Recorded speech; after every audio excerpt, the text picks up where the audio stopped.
लिए। इसके बरक्स अगर श्रीलंका की बात कर लें, Sri Lanka I think test match जीतने के बाद वो कॉन्फिडेंस आया था।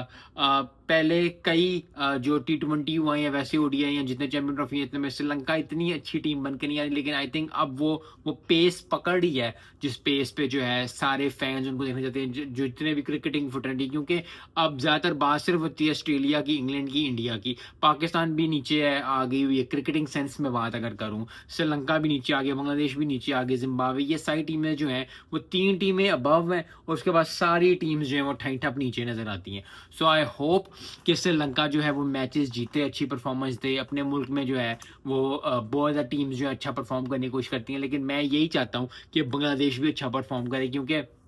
At the end of the day ज़रा मुकाबला सख्त हो, ज़बरदस्त हो, तो फिर देखने का मैच मजा आता है, फैंस को मजा आता है, मुझे मजा आएगा, देखने वाले को मजा आएगा, बोलने वाले को मजा आएगा कि यार चलो ये बात तो है, ये बड़ी अच्छी बात है ये।